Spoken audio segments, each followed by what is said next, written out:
Continuamos con este encuentro, con esta charla que, como ya están viendo ustedes del otro lado, es muy metacognitiva, ¿no es cierto? O sea, pensar sobre nuestros propios procesos de aprendizaje. Y acá vamos a poner un poquito de luz sobre cómo es que aprendemos toda la vida, ¿sí? O sea, específicamente hablando de nosotros como personas adultas y de otros adultos, ¿sí? ¿Es posible realmente aprender toda la vida? ¿Qué cosas, cuáles son los procesos y qué tipo de aprendizajes podemos pensar en llevar a cabo? Así que vamos a pedirle un poquito de ayuda al área de la neuropsicología, al área de la neurociencia, para poder descubrir esos procesos y ver qué es lo que realmente está subyacendo a todos estos aprendizajes, además de estas experiencias que comentaba Lucy recién, poder ver qué otras formas tenemos de aprender. Entonces, vamos a mostrarles este video. Y acá vemos cómo va cambiando el cerebro del adulto a medida que atraviesa las distintas etapas de la vida y ven que hay un cambio. Es decir, que no es lo mismo aprender a los 19 años que aprender a los, por ejemplo, 86 años o más. Entonces, si bien hay cambios estructurales y también hay cambios funcionales, ahí podemos ver atrás de la diapositiva de fondo cómo las neuronas se van conectando. ¿Qué significa esto? Que tenemos realmente, para poder responder esta pregunta, un montón de reserva cognitiva y de lo que se llama neuroplasticidad, y hay un montón de investigaciones, por suerte, que nos dan luz sobre este tema. Está demostrado que es posible realmente aprender a lo largo de toda la vida. Y me gustan mucho dos frasecitas que quizá pueden resumir todos estos estudios. Y una es que dice que el cerebro puede cambiar a nivel funcional y estructural como consecuencia de una gran variedad de experiencias y que a toda edad realmente se pueden generar cambios en la plasticidad neuronal. Y cuando decimos aprender a lo largo de toda la vida, realmente nos referimos incluso hasta más de los 90 o 100 años, ¿sí? Realmente es posible y acá vemos un montón de imágenes de personas conocidas y otras que no son tan conocidas, pero que demuestran que los aprendizajes no solamente académicos, sino en valores y en cosas que uno disfruta hacer, aprender no solamente cosas, sino aprender a hacer. ¿Sí? Así que, pero acá me interesa prestar atención, poner la atención en esto que es que hay un cierto riesgo en la forma en que podemos aprender. Y acá vamos a ver un poquito en qué consiste ese riesgo, porque como decía Lusti, uno tiene como la tendencia a aprender de todo el tiempo, pero tenemos que centrar la mirada en algo muy importante, que es si estos aprendizajes nos están llevando un cierto nivel de estrés. Y como dice ahí, hay un cierto nivel de estrés que es sano porque nos permite mantenernos alertas, nos predispone a aprender. Ese estrés sano se refiere a lo que necesita la atención para activarse frente a un conocimiento nuevo. Ahora bien, cuando pasamos ese umbral y el estrés se convierte en un estrés crónico y agudo, se produce un aumento en la liberación de las catecolaminas en la corteza prefrontal. Esas catecolaminas son hormonas, neurohormonas, sustancias químicas que se liberan en nuestro cerebro en respuesta al estrés cognitivo o al estrés físico, ¿sí? Y cuando hay un aumento excesivo de esas neurohormonas, se reduce la comunicación neuronal, se deterioran nuestras habilidades cognitivas hasta el punto en que se dan cambios funcionales y estructurales en nuestro cerebro. Es decir, que tenemos que estar especialmente atentos a estos factores, ¿sí? Acá me interesa mostrarles un poquito cómo es que se da el aprendizaje de manera sana y al que aspiramos nosotras y nosotros como profesionales y al que aspiramos generar en nuestros pacientes cuando trabajamos con personas adultas. Esos cambios en el cerebro en condiciones de alerta, pero una alerta segura, se da cuando el sujeto está interesado, se produce una activación neuronal organizada, es armónica, se involucran aspectos superiores del cerebro en conexión, como ven acá en la imagen, con un montón de otras áreas del cerebro. Y lo interesante es que se activan también áreas emocionales, porque todo aprendizaje, cuando conlleva una emoción, se consolida mejor, ¿no es cierto? Así que este es el tipo de aprendizaje que nosotros siempre vamos a buscar promover como psicopedagogas.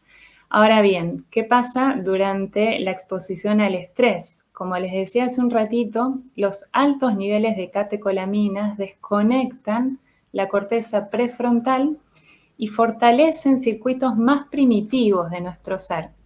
Por ejemplo, respuestas emocionales condicionadas por la amígdala, por los ganglios de la base. Acá nos referimos a que, como ven en la imagen, se silencia en cierta manera la corteza prefrontal y estas respuestas más primitivas activan el sistema simpático, el sistema nervioso simpático, que lo que hace ese sistema es activarnos lo que es la taquicardia, la sudoración, la dilatación de las pupilas, todo ese sistema que se activa cuando estamos en una situación de peligro. Entonces, fíjense qué importante que es generar aprendizajes que no nos pongan nuestro nivel de estrés al máximo, sino en un nivel basal necesario para generar los aprendizajes. De hecho, me gusta mucho esta autora que está ahí abajo, Kay Belin, que este año publicó una investigación con respecto al agotamiento o lo que se llama también burnout, y dice que se asoció en las personas que ella investigó con un rendimiento deficiente en los distintos tipos de memoria, memoria episódica, memoria de trabajo, memoria a corto plazo, pero también en la atención, en las funciones ejecutivas, en la velocidad de procesamiento y en la fluidez. Entonces, con todo esto, ¿cómo ayudamos realmente? ¿Qué podemos hacer para promover aprendizajes significativos en nosotros mismos y también en los demás? Bueno, y acá vamos a hablar un poquitito sobre qué son lo que llamamos aprendizajes significativos. Y acá los invitamos a la reflexión. ¿Qué es lo que es importante para nosotros, para nosotras en este momento de la vida? Necesito aprender algo de tipo académico, necesito continuar en esa formación, necesito aprender a hacer algo, necesito aprender quizás a veces a decir que no. ¿Qué tipos de aprendizajes van a redundar a mediano y a largo plazo en una mejor calidad de vida? Y acá de nuevo, acá nos referimos a nosotros mismos como profesionales, pero también a las personas que nos acompañan a diario, ¿sí? O que nosotros también acompañamos. Y algunos factores a tener en cuenta para poder generar estos aprendizajes significativos y favorecerlos son estos que están acá en pantalla. Acá hablamos de la escucha activa. Este es un concepto que a mí me gusta mucho, es de Rogers, y él dice que la escucha activa es una escucha que va más allá de lo que la otra persona verbalmente expresa. Es decir, que escuchar los sentimientos, las motivaciones, los intereses, todo lo que está por debajo de ese lenguaje explícito. Y cuando nos referimos a nosotros mismos, también escuchar nosotros, ¿no? ¿Cuáles son esas fibras que se están activando intrínsecamente cuando anhelamos algo y prestar atención a eso? Vamos a también tener en cuenta el contexto. Como ustedes ya saben, el contexto en el que generamos los aprendizajes es fundamental, que sea un contexto dentro de lo posible tranquilo, iluminado, no solamente un contexto físico adecuado, sino un contexto social que sea adecuado. Y linkeado con eso, cuando hablamos de interacción social en los aprendizajes es fundamental. Es fundamental, sobre todo, nosotros vivimos toda esta época previa de pandemia y pudimos ver qué difícil que fue el aislamiento social, ¿no? Y ahora que de a poquito podemos volver a encontrarnos, es importante volver a generar y a fomentar y enriquecer esos lazos. Y no significa estar con todos en todos lados, sino con quien realmente es importante para nosotros o para esos adultos en estos momentos, ¿sí? Que nos van a generar un feedback positivo también en ese vínculo. Cuando hablamos de algunos factores de ocio creativo, acá las investigaciones se refieren a la importancia de hacer pausas activas para que el cerebro tenga unos momentos de descanso, de manera que cuando volvamos a esa situación de aprendizaje, el cerebro haya tenido un momento de recreación, por así decirlo. Y pueden ser unos segundos, puede ser 5 minutos o menos, pero algo importante que recalcan todas las investigaciones es que en esos momentos de ocio o pausas activas no estemos con el celular o con la tele, porque ahí es un bombardeo multisensorial que no está bueno. Entonces, esos momentos de ocio, ¿en qué consisten? Bueno, quizá en caminar un ratito, en estar un momentito al sol y volver, ¿sí? Tener esos momentos. Y también, no solamente a lo largo del día, tener esas pequeñas pausas, sino también los fines de semana, ¿no? Con donde tenga esos momentos de conectarme con otras cosas que no sea el celular, la compu, los dispositivos electrónicos. Cuando hablamos de evitar el multitasking, y esto es algo muy complejo porque la sociedad en cierta manera nos requiere que estemos respondiendo a muchísimas demandas de distinto tipo, nos requiere ser eficientes, eficaces en todo momento. Acá podemos hacer algo, ¿sí? Y una de las cosas que podemos hacer para ayudar a organizarnos es aprender a delegar, que es algo que muchas veces es muy difícil para nosotras o para nosotros que tenemos este rol.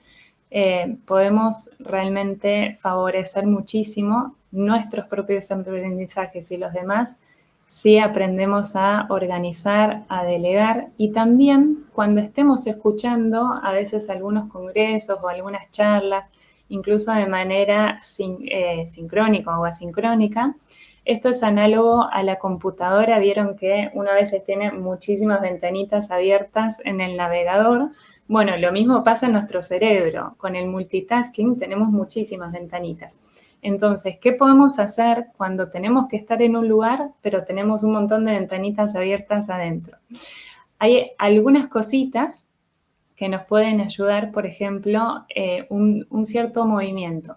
Hay movimientos que desorganizan y hay movimientos que organizan y reorientan nuestra atención a lo que estamos haciendo, y esos movimientos pueden ser algo con la mano, por ejemplo, o algo con los pies, pero un movimiento que sea rítmico, ¿sí? Así que ahí les queda también como sugerencia poner en práctica esto.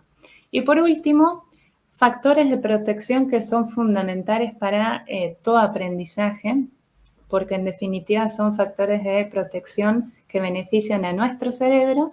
Acá hablamos, además de todos los que estuvimos mencionando, la importancia de una adecuada cantidad y calidad de sueño, la importancia de una alimentación sana y la importancia de tener a nuestro cerebro generando desafíos que sean, de nuevo, significativos, ¿sí?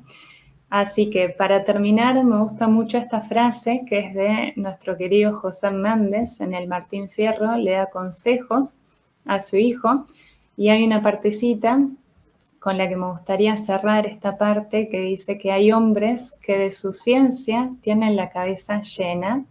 Hay sabios de todas menas son de diferentes clases sociales, mas digo, sin ser muy ducho, es mejor que aprender mucho el aprender cosas buenas. Así que con esto los dejo. Ha sido un placer estar con ustedes en este ratito y de parte de todo el equipo que estamos de este lado, muchísimas gracias por acompañarnos. Muchísimas gracias. Nos vemos pronto. Cualquier cosa saben que nos pueden escribir, tienen acá abajo del video, de cada video, nuestros datos de contacto para estar cerca de ustedes por cualquier duda o consulta que nos quieran hacer. Gracias. Gracias. Adiós.